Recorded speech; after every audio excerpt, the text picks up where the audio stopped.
This PowerPoint references the results from the 2016 Tell Oregon survey, available online at www.telloregon.org.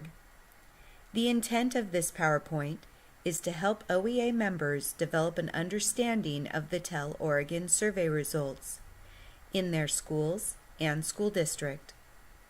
Today's PowerPoint is on utilizing your school comparison report.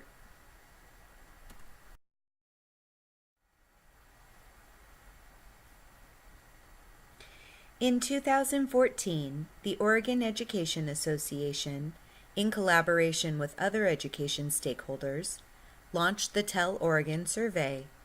The Teaching, Empowering, Leading, and Learning Tell Oregon survey is an anonymous statewide survey of licensed school-based educators to assess teaching conditions at the school, district, and state levels.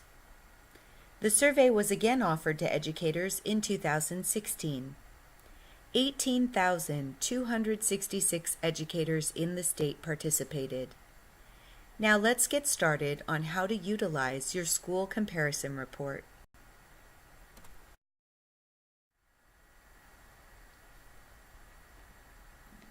To access the results of the survey, click the Survey Results button on the home page.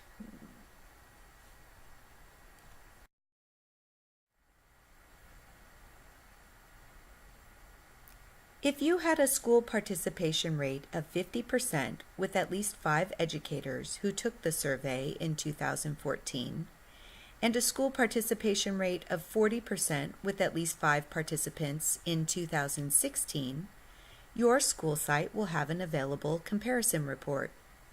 This report is an easy way to see how your current results compare to the 2014 baseline data. To access the report, simply click on your school district of choice. A list of schools will drop down. Find your school and click on the side-by-side icon to see your comparison report.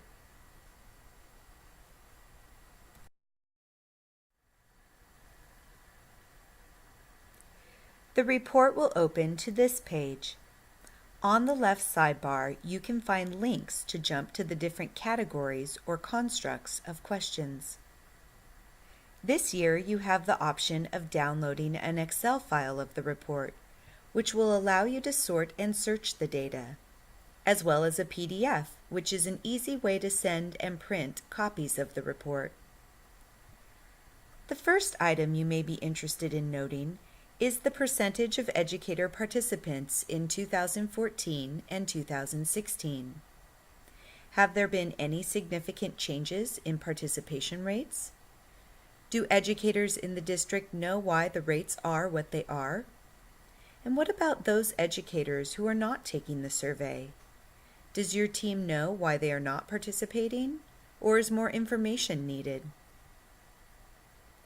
The report itself shows the percentage for rates of agreement with statements about teaching and learning conditions under the different constructs. This year's response data is on the left-hand column, and the 2014 baseline data is in the right-hand column.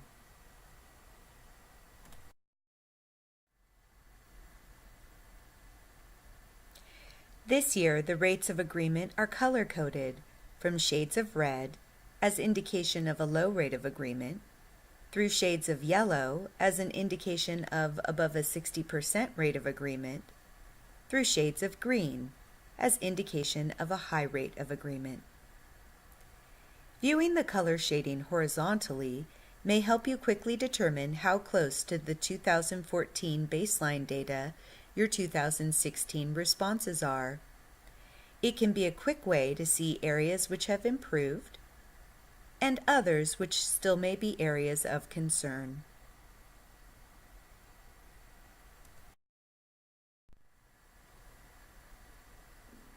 Now that you have taken a look at and understand the structure of the report, let's review some first steps to analyzing the data. You will need a copy of the report.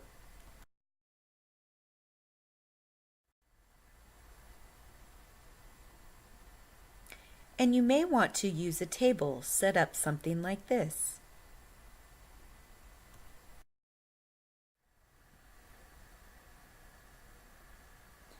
To begin our analysis, we're going to start with looking at one construct at a time. In this example, we will begin in the Facilities and Resources construct. A first step would be to utilize the colors and notice if there are any major color contrasts. This will identify rates of agreement with the largest percentage change. The next step would be to calculate the changes. Your team can determine what they would consider a significant change. For our purposes here, we will use a shift of approximately 20% or more to be considered noteworthy. If you had identified any TEL items as priorities in 2014, make sure you note your 2016 results for those items. Next, we'll transfer this information to our table.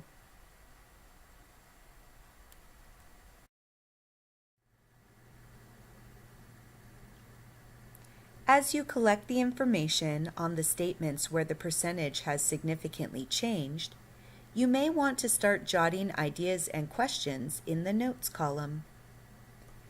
In your conversations with educators and administrators, it will be important to take time to dig down into the issues and really focus on those practices which you can solve.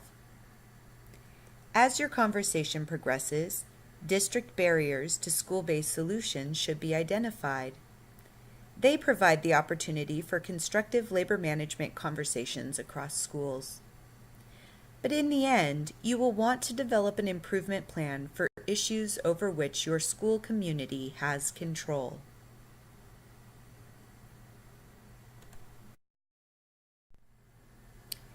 During the course of your conversation about your comparison results, your team may naturally determine its next steps. But for additional assistance in conducting meaningful labor management conversations around teaching and learning conditions, or for other tools to help you make use of your TEL survey results, please visit the Oregon Education Association website at www.oregoned.org and download a copy of our organizing guide. This guide has ideas to use with your colleagues and administrators to create positive changes within your school using your TEL survey results.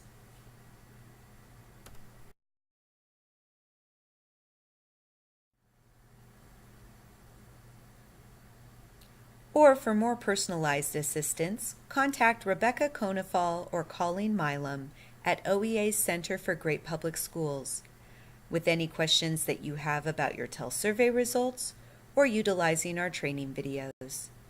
Thank you for joining us. Have a great day.